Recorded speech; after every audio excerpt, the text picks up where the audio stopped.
a chewy bit. I'm not going to give you all the answers, despite my earlier statement. I hope to keep you thinking in this direction, and we, collectively at the Archives, are thrilled to talk to you about it if you have more questions. Certainly I'm happy to delve into it deeper. I think we also have discussions about potentially future sessions of this sort of series, if we're going to call it that, may delve deeper into some of these topics. Maybe we do an entire lecture on just one of these topics. So this is kind of our overview here. So filing systems and classifications. So what do we do right now? And in this case, I'm speaking largely about electronic records because that's where a lot of our heartburn is coming from these days. The paper is there, and certainly some folks are drowning in it, but we're sort of slowly shifting away from it. And we have a long history of how to deal with paper. Whether or not we have the space for it anymore is another matter, but we generally have a pretty good idea of how to organize it. Problem is, we've translated those things directly into electronic as we've slowly started to shift our workflow.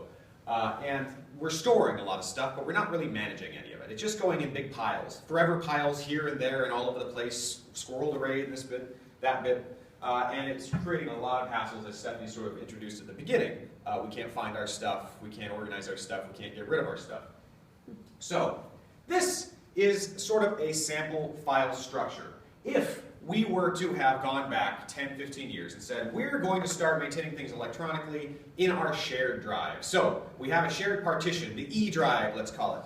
And everybody's going to file their documents in there. We're going to follow our old classification schemes. So these would have in the past been file folders in certain file cabinets. So the drawers would be the cabinets would be labeled, the drawers would be labeled, you'd have folders that are labeled. Pretty straightforward. So we translate that literally into folders. So we did this initial project where a lot of discussion, lots of meetings. Somebody spent tons of time setting up this beautiful, beautiful file scheme. Forgot somewhere along the way to train people on how to use it, but that's neither here nor there. Over time, these things start to break down. Nobody really makes a focus of it anymore. The person that designed it retired 5 years ago. Nobody really knows the thought process that went into it. People are overworked and are throwing things around. So we start out here where we have these nice little categories and we dump things into there. We have our files all pretty. What happens over time, and this happens in every single case, I have never seen a shared drive that looks good. Some are less horrific than others. But the majority of them, and this is not me blaming any one of you, I have been guilty of this. Everybody, collectively, we as a species, have done a terrible job of this. I haven't checked in with whales or elephants. Maybe they've done a better job, but I'm assuming not. So this is what happens. So you'll notice this looks, that looks all nice and orderly, but when you apply that to a Windows file system, this is what happens. You go, okay, there's a lot of folders there. There's no obvious tiering of it. Inside each of these folders, there could be dozens of other folders and subfolders within subfolders. So this terrible little, digging into the rabbit hole. You never know where you're going to end up. We have things that might have made sense. We have a 2007, 2009 budget. Okay, cool. That's fairly logical. But right after that, 2007 year end. Wait, is that part of that? Is that a different thing? Is that a report that should exist as part of that budget? I'm not really sure about that. We have lots of undefined acronyms. Acronyms all over the place. And maybe people know what they are, maybe they don't. We have people's names. Adam's lawsuit. Aaron's stuff. So helpful. We have HRD photos, reclass, blue sky. I mean, by the time you get over here, we're just dumping documents. People have given up. I forget it. I don't know where they go. I can't figure it out.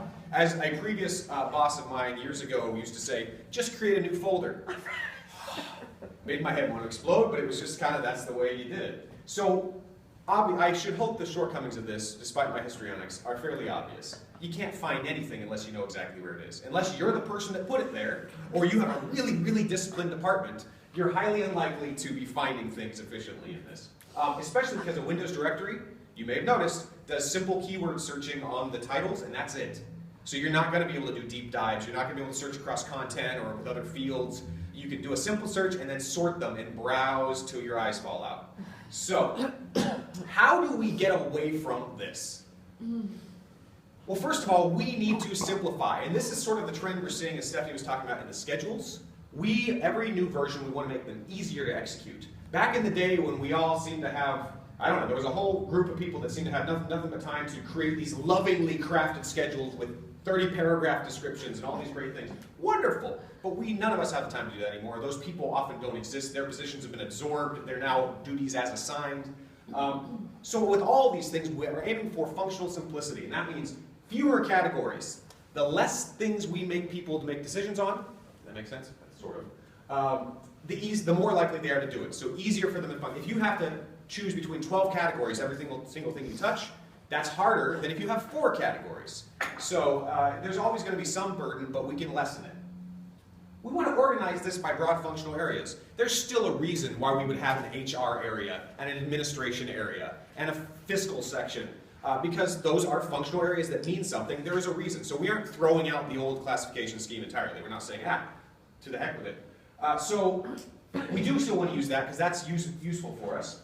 But then within that, we need to group these things by how long they have to be kept.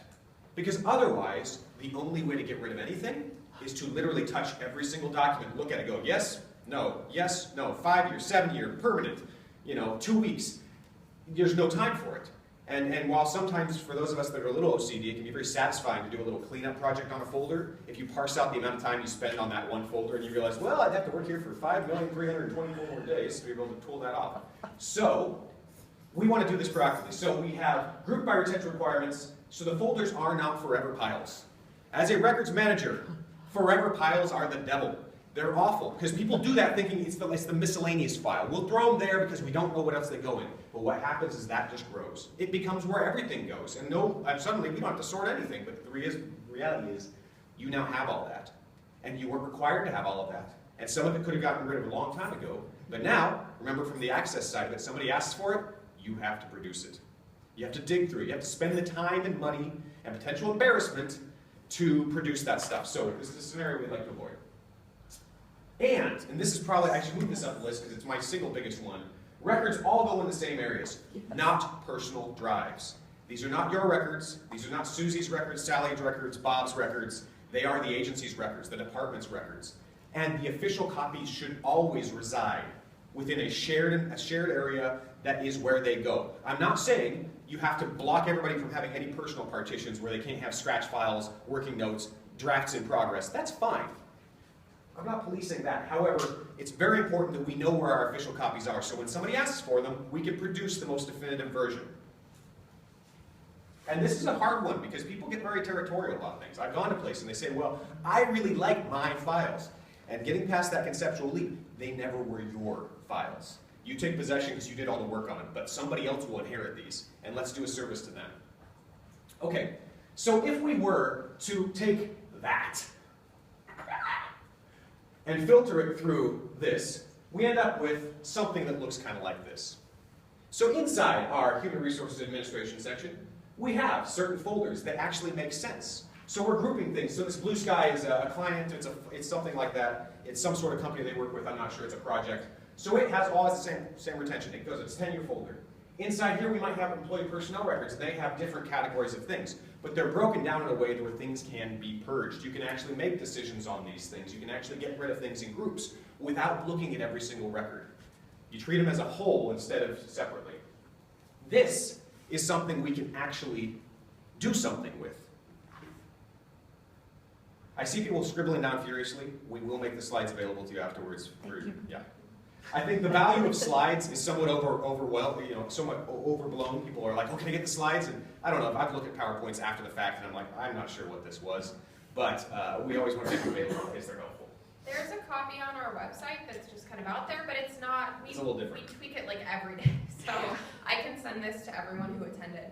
And you can use it. You can take it, you can steal it, and use it in your own agency. I don't care at all. Yeah, this is all public stuff. You can manipulate, change, whatever. Yeah. Don't go changing a bunch of stuff and saying, the archive said this. Everything is 5 years. Yeah. Don't do that. So, all of that is doable.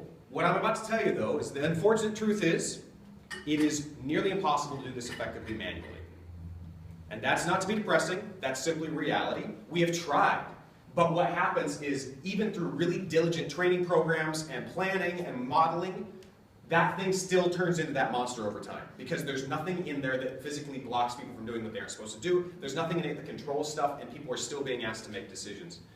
So we need to talk about automation. We need to talk about taking away the routine, redundant things that make us all kind of die inside, and give those to a machine that can do them much better, and allow us to do what we're good at, which is creative thinking, problem solving, doing our actual work. So for that, we have to talk about electronic records management systems. And it's always a little uncomfortable when you transition to talking about software, because then they're saying, wait a second, now you're talking about budget, you're talking about this and that, and that's not really your place. But it's something we've had to get into. This is what we do now. This is part of the tools of the trade. And so it's a proactive tool that can really help us. So what is an electronic records management system? This is not a dictionary definition. I can tell you that if you go on Wikipedia, there's a 5,000-page description of the nuances of these softwares. I'm not going to do that to you because it doesn't really matter for this context. What I'm referring to are any sort of system that allows you to manage all of your information centrally, allows you to apply security rules, retention rules, destruction rules, access rules, all these things you might need in one place with one search interface, one repository. You can imagine if we can co-locate all of our stuff, we have a huge increase in efficiency. We're no longer searching our 12 little silos and not sure which is which. We have our place. So basically, in a nutshell, that's what these systems are. And there are lots of flavors of them. There are at least a couple dozen of them out there. Not all of them meet the same standards, but there are lots out there, and it's a growing area because I think it's become a lot less of a luxury item, oh, this would be nice, as more of an essential tool for proactive records management. So I always get ahead of myself. So why do we even want to worry about this? Well, manual records management does not have a good track record in the electronic world. It just doesn't work. Not to put too fine a point on it. The lack of physical reminders is a real challenge for us. So this is why I always forget I need to have my big pile. So if I have a huge stack of papers and I go, whomp, they're on your desk. That stack of papers is staring at you every single day saying, do something with me. And if we're okay with that, maybe our bosses and our coworkers, at some point somebody's going to complain about the hoarder down the way and they're going to have to do something with all those paper files. So we as physical creatures respond fairly well to physical stimuli. However, in a digital world, there is no physical stimuli. We can dump that same ugly pile into one nice little folder and it just sits there. It's all invisible. So it's impossible. We don't have that same sort of mental trigger to see it every time going, we should really do something with that. Copies abound. This has been mentioned before. We create so many copies of things. Think about every time you send something out for revision, you're working with 3 or 4 other people, maybe a dozen, back and forth, back and forth, back and forth, and everybody sends them separately, so you have 12 subversions of every draft, and they're all floating around there. So A, how do we identify which is the definitive final one? Because half of them have the word final in the title, and then we did 3 more edits. How do we actually accurately track and control those things? So should this be out? Probably not. But if it now exists in 25 email accounts, how do we really write hurt on that? And B, or C, that's the third one there, Chris. Okay. C, I have a toddler at home, I should know this. C, it's impossible to get rid of them all effectively. Because again, we have too many of them to write hurt on. So security is a concern with all of this stuff. If we don't centrally control our information, it's all over the place. We have to apply security rules in every place it might live. And you may be aware government entities don't always have a fantastic record of doing that, despite our best efforts. It's usually nothing malicious, but it is something that we struggle at. So we need to simplify that. Public records requests and e-discovery, time and money. I don't know if any of you have ever been involved in something involving e-discovery, but I can tell you, e-discovery lawyers are expensive. They charge a lot per hour to dig through your stuff. So, as much as possible, if you can minimize where they have to look and make the search a lot easier, you A, may not need to use them in the first place, B, if you do, can really cut down on that time.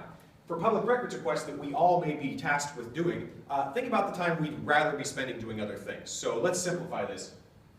And this is the longest term concern, but electronic records do not have a permanent format. There is no permanent, perfect format. Stephanie mentioned earlier, we recommend PDF for textual documents at this point. It's a stable format with a long history, it's widely used, it's got an open disclosed form, specifications so people can make tools, checks a lot of boxes. However, we harbor no illusions that PDF is the perfect format for eternity.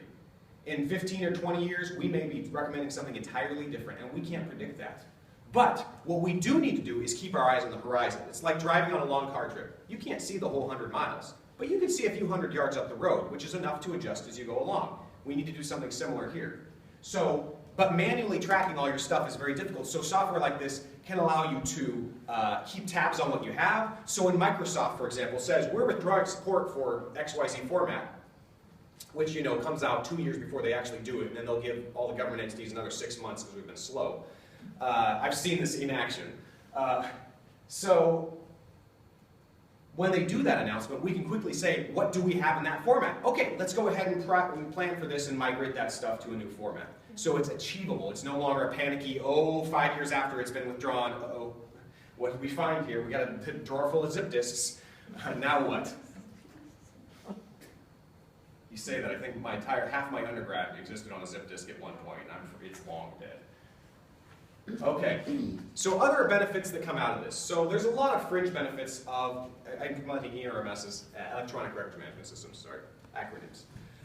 Government efficiency. So none of us are rolling in resources, and the prospects of us getting some crazy new pile of them are usually fairly low. So we have to do more with what we've got. And efficiency can be a scary word for people because the immediate trigger is, you mean you want to replace my job with something else. That's not what I'm saying. What I'm saying is, we all have a lot of work to do.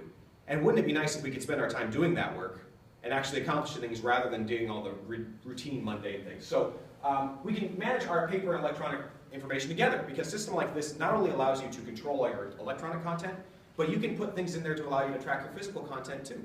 So when I do a search for things, there's little markers that say, oh, also check that file cabinet over there. So again, one search.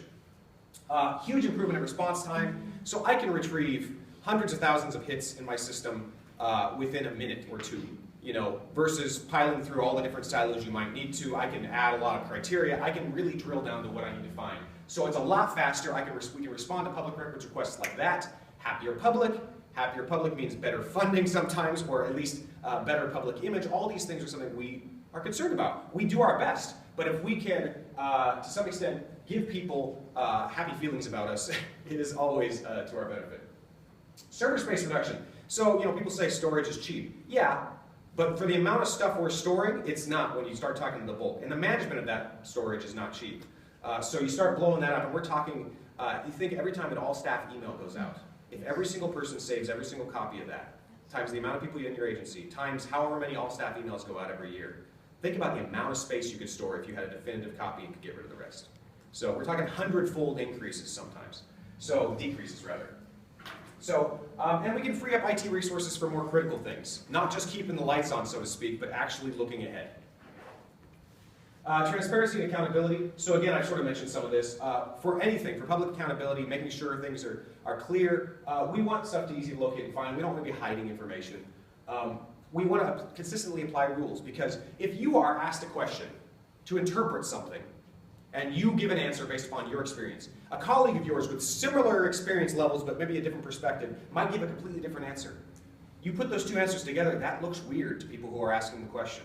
It may, again, be nothing nefarious in any way, different perspectives, but we want to make consistent decisions. So there's no question about why was it destroyed in this case and not in this case, for example, or something like that. So if we can systematically do that where there's just system rules, we don't have to make the decisions anymore, it's better for us. Security classifications can control access. So there's no sweet talking past somebody, there's no go into a file cabinet you're not supposed to.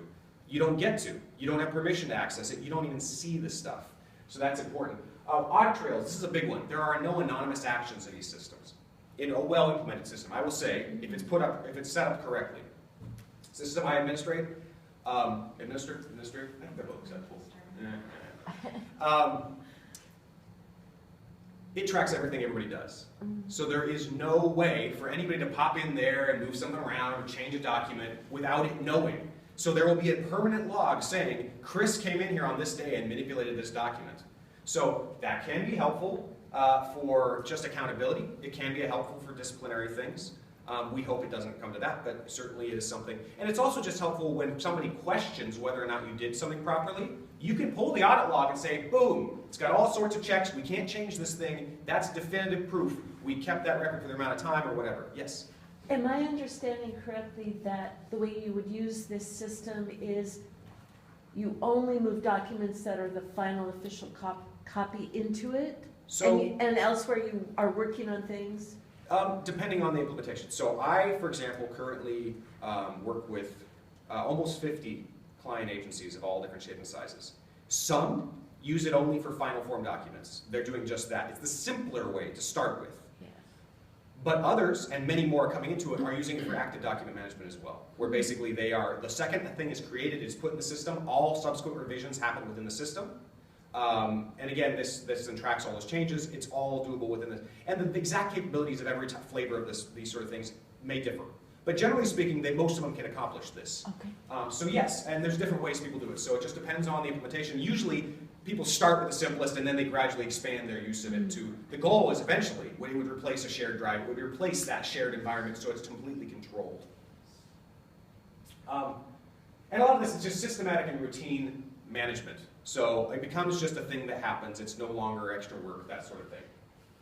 Okay, what are your options?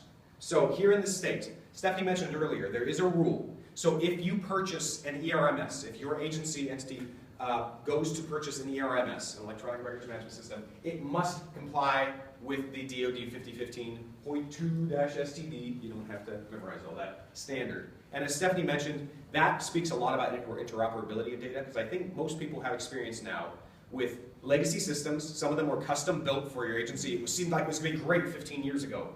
But the developers left. We don't have a developer budget anymore. Or the guy retired. And we're left with this wheezing old system that doesn't play nice with anything else. We have a lot of data in there that we can't get rid of, but we're forced to keep it afloat for the time being. I've talked to a lot of agencies that have these old, basically ghost systems that they have to just keep alive for the next 15 years until all the data is expired, basically.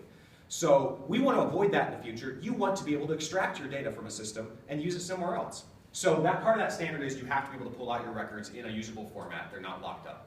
There are also security standards and all sorts of things. As you'd expect from something coming out of the Department of Defense, there's a lot of security stuff. Nonetheless, it's a good standard that's used throughout the country at all levels of government. So that is a requirement. So it's very important that that be part of the discussion. It's also important, there's lots of software out there, but it is important not to conflate document management with records management. Records management systems often include document management functionality, which allows you to track versions and do changes and work collaboratively and those sort of things. But what a document management system itself cannot do is track retention and disposition. It cannot help you manage these things for compliance with the law that way. And without that, you're really only got half the tool. So it's very important. There are a lot of products out there, some companies that have both, or they will get you in the door with the document management thing because it's cheaper, so they give you the attractive price point, and then when you mention electronic records management, sure enough, oh, you gotta buy that extra thing. So just be aware, I'm not bad-mouthing anybody, I'm not recommending one over another in that context, it's just that is something everybody should be aware of. And it's also something that if you have questions about particular things, I can't always recommend, I'm not gonna recommend software per se, but I'm happy to help you weigh in on the relative merits or the sort of functionality you might need. That's something we're always willing to talk about. As Stephanie mentioned earlier, this is my one little plug for the project that I had here. We do in this state have a unique thing called ORMS, the Oregon Records Management Solution. We are the only state doing this for both state and local governments. The idea is that putting together an ERMS is expensive and daunting, particularly for smaller entities that may not have a lot of IT resources or budget for that sort of thing. So as part of this project, this was a vision of the state archivist some years ago, was to provide an affordable solution for all levels of entity and allow them to all do a good job of this without it, completely blowing them up. So as I mentioned, we have over 40 state and local agencies. We're close to 50 now, so that number is always going up. Of all types, we have school districts and special districts. We have state agencies, we have cities, courts, all sorts of things. We use software called Hpe Records Manager. That is one of those DoD certified systems. And basically works as a software as a service sort of thing. So agencies are able to pay a subscription rather than having to front all the unpredictable infrastructure costs and all that sort of thing. And then this is a public-private partnership. Why we're able to do this is that we have a private partner that works with us to provide a lot of technical infrastructure, to provide a lot of the business planning for us. And we've worked with them now since 2011. And they have a very long history also working with other government data. They've worked with OHA and our own elections division and justice courts throughout the state. So they have a long history of that. It's an Oregon company. So anyways, that's one option we have in the state that is permissible. And if people have questions about that for their own agencies, I am happy to have a further discussion with that, set you up, do a demo, whatever. But that's not what we're necessarily here for today. So yes? So the cost per user would go down the more agencies you have on board? That is correct. Does that apply to those agencies that are already on board? Yes. So the entire user base, The entire user base, as it grows, we will hit certain economies of scale, and we'll be able to offer basically lower cost per user. Yes? What is the cost? Currently, the cost is $37.02 per user per month. So that's per user per month, with a minimum of 10 per agency, and that just speaks to the basic costs of getting somebody up and running and connecting the network and all that sort of stuff. And the bottom price with everybody in would be $10 per user. Yeah, ultimately though. But it will never go above 37. Yeah, it's one of those, there will never be charged more. That is a maximum price, it's contractually guaranteed that way. But yes, as we hit general, and it doesn't mean, so you may have a fairly small implementation, but as we add total user base, the price will drop. And that includes other states. Yeah, our partners also work with the states of Colorado and Wyoming, and Washington, and as they add users, that actually goes towards the total. Because again, they're operating as sort of a shared system. But yeah, I can provide you all sorts of information, and we've become CJIS certified, so for criminal justice information. We've worked with student data, patient data, employee data, so we have all the necessary checks and balances and all that sort of stuff. So, okay, I'll hand it back now. You don't want this. No, I don't. All right.